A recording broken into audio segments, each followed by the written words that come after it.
आई तो उसने देखा कि वो घर के दूसरे हिस्से में आ गई थी, जहाँ 4 और विजेता अपने पैसों का बैग लेकर बैठे थे। उन्हें देखते ही लिया वहीं जम गई, क्योंकि उसे एहसास हो गया था फ्रांसिस पर आल्बी की कत्ल का इल्जाम लगाया, क्योंकि आखिर में तो वही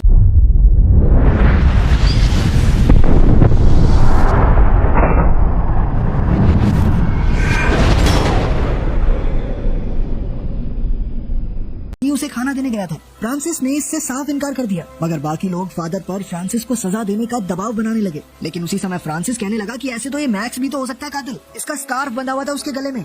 फिर शाम को हम देखते हैं कि फ्रांसिस अपने कमरे में अकेला सिंथिया की लिपस्टिक लगा रहा था। इसके बाद वो अपने कपड़े उतार कर नाचने लगा जैसे कोई साइको। वहीं दूसरी ओर शोना क्लेयर के बैग में फिर से छानबीन कर रही थी, तो उसे एक महंगा सा नेकलेस मिला। शोना को हमेशा से महंगी चीजों की चाह थी, इसलिए शोना ने उसे पहन कर देखा और उसी पल क्लेयर ने उसे रंगे हाथों पकड़ लिया। एक बार फिर दोनों में जबरदस्त बहसबाजी शुरू हो गई। क्लेयर ने कहा कि वो उसकी गहने चुराने की कोशिश कर रही थी, पर शोना अपनी गलती मानने को तैयार नहीं थी। तब अचानक क्लेयर ने गुस्से में आकर उसे तमाचा जड़ दिया और फिर दोनों में हाथापाई शुरू हो गई। खैर कुछ समय बाद जब शोना खुद को शांत करने के लिए सिगरेट पी रही थी, तो पीछे से क्लेयर ने पेंचकस से हमला करके उसकी बेरहमी से हत्या कर दी। वहीं दूसरी ओर फ्रांसिस लिया के बाथरूम में जा पहुंचा, जहां वो अपना मुंह धो रही थी। इसी का फायदा उठाते हुए फ्रांसिस ने दीवार से लैंप उठाकर उसे सिंक में फोड़ दिया, जिससे लिया को बिजली का जोरदार झटका लगा। उधर किचन में फादर डफी ने मैक्स से कहा कि उन्हें जिंदा बचने के लिए मिलकर काम करना होगा, क्योंकि उसे सिर्फ मैक्स और लिया पर ही भरोसा है। मगर मैक्स ने पूछा कि इसके बदले में मुझे क्या मिलेगा, लेकिन फादर डफी ने मैक्स को और खाना देने से इनकार कर दिया, क्योंकि ये बाकी खिलाड़ियों के साथ नाइंसाफी होगी।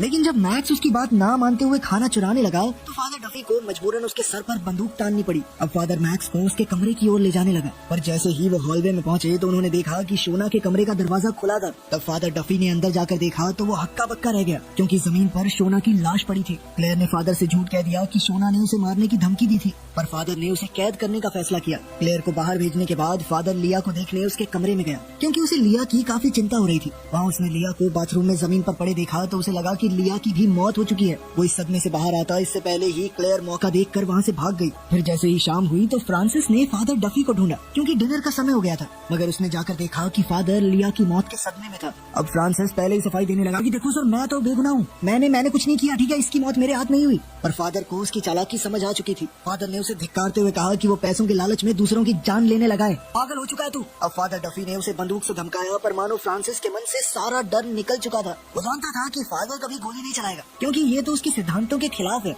इसलिए वो फादर को बुरा भला कहकर उसे गोली चलाने के लिए उकसाने लगा। आखिरकार तंग आकर फादर डफी ने गोली चला ही दी, पर फ्रांसिस की मौत नहीं हुई। जल्द ही फ्रांसिस जख्मी होकर वहाँ से भाग निकला। इसी दौरान अचानक लिया की आँख खुली और वो होश में आ गई। उसने ये सब अपनी आंखों के सामने होते देखा था, तो वो तुरंत भागकर एक कमरे में छुप गई, पर बदकिस्मती से ये फ्रांसिस का ही कमरा था। अब वो घबराहट के मारे बाथरूम में फिसल गई, जिस वजह से उसके हाथ से टॉयलेट लिड गिर गई। तब उसे वहाँ कांच के टुकड़े मिले जो फ्रांसिस ने छुपाए हुए थे। जल्द ही फादर डफी क्लेयर को ढूंढता हुआ आगे बढ़ा, तो उसने देखा कि मैक्स ने तो उसे बंदी बना लिया था। फादर ने मैक्स को उसे आजाद करने को कहा, पर मैक्स नहीं माना, क्योंकि उसे डर था कि क्लेयर उसका सारा खाना खा जाएगी। आखिरकार वो क्लेयर की जान लेने ही वाला था कि ऐन वक्त पर फादर डफी ने मैक्स पर गोली चला दी।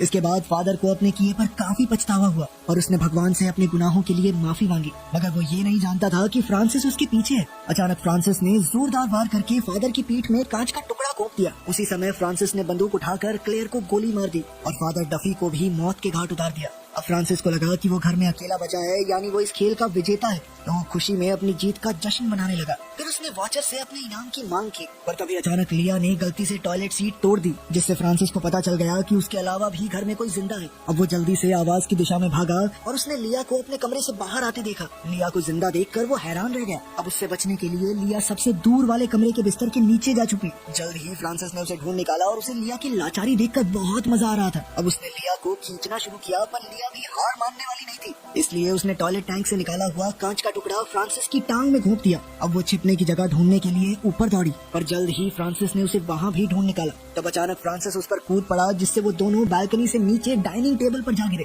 इस बार लिया फ्रांसिस के ऊपर गिरी थी और उसके हाथ में मौजूद कांच फ्रांसिस की छाती में था। आखिरकार अनजाने में ही सही, पर उसने फ्रांसिस को मार डाला, मगर अपनी जीत का जश्न मनाने की बजाय वो फूट फूट कर रोने लगी, क्योंकि उसने किसी की जान ले ली थी। खैर कुछ ही पलों में मेन दरवाजा अपने आप खुल गया और लिया ने यहाँ से निकलने का फैसला किया। वहाँ उसे पैसों से भरा बैग मिला, जो उसने इनाम के तौर पर रख लिया। पर जैसे ही वो दरवाजे से बाहर आया कि ये खेल अभी